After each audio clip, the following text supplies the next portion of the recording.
ஸ்ரீ ஸ்ரீ ரவிசங்கர் அவர்களுடைய 70வது பிறந்தநாள் விழா பெங்களூர்ல இருக்கும் வாழும் கலை சர்வதேச மையத்துல நடந்திருக்கா. நேற்று நடந்த அந்த விழாவில் சூப்பர் ஸ்டார் ரஜினிகாந்த் அவர்கள் கலந்து கொண்டு பேசியிருக்காரு. வாழும் கலையை துவங்கி 45 ஆண்டுகள் ஆகிவிட்டது. இந்த நிகழ்ச்சியில முடிந்தால் கலந்து கொள்ளுங்கள் அப்படின்னு சொன்னாரு குருஜி. உங்களுக்குமே மே 12 அல்லது 13 தேதி ஷூட்டிங் இல்லை என்றால் வாங்க அப்படின்னு குருஜி சூப்பர் ஸ்டாரிடம் தெரிவிச்சிருக்காராம். நான் கர்நாடகாவில் பிறந்து வளர்ந்தேன். 25 ஆண்டுகளுக்கு பிறகு சென்னைக்கு சென்றதால் கன்னடாவில் பேச வாய்ப்பு இல்லை. அதனால சரியா கன்னடம் பேச வராது. அதே சமயம் மறக்கல அப்படின்னு சொல்லியிருக்காரு. நான் முதல் முறையாக இந்த ஆசிரமத்திற்கு வந்தபோது அதன் அழகை பார்த்து அசந்து போனேன் அப்படின்னு சொல்லி சூப்பர் ஸ்டார் ரஜினிகாந்த் அவர்கள் பேசியிருக்கும் இந்த விஷயம் தற்போது சோசியல் மீடியாக்கள்ல வைரலுமே ஆகிட்டு இருக்கு. மேலும் பாத்தீங்கன்னா சூப்பர் ஸ்டார் ரஜினிகாந்த் அவர்கள் நடந்து முடிந்த சட்டமன்ற தேர்தலில் அவருடைய நெருங்கிய நண்பரான மு.க. ஸ்டாலின் அவர்கள் தோல்வியுற்றது அவருக்கு மிகப்பெரிய மன வருத்தத்தை கொடுத்தது. ஆகையால உடனே மு.க. ஸ்டாலின் அவர்களை நேர்ல சந்தித்து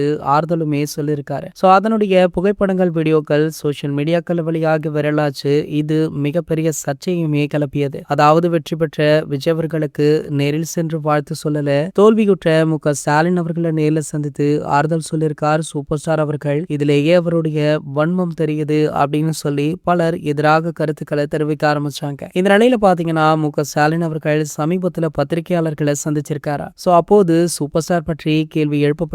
அதாவது அந்த சந்திப்புல எந்த உரையாடல் நடந்தது, என்ன பேசுனீங்க அப்படின்னு கேட்ட பொழுது அதெல்லாம் சொல்ல முடியாது. நாங்கள் இருவரும் நண்பர்கள். சூப்பர் ஸ்டார் அவர்கள் அன்று என்னை சந்தித்ததற்கு காரணம் என்ன அப்படின்னு அவரிடம்தான் நீங்கள் கேட்கணும் அப்படின்னு சொல்லியிருக்காரு. இது போன்ற செய்திகளை பத்தி நீங்க உடனே தெரிஞ்சுக்க நம்மளுடைய சேனலை மறக்காம சப்ஸ்கிரைப் பண்ணிக்கோங்க.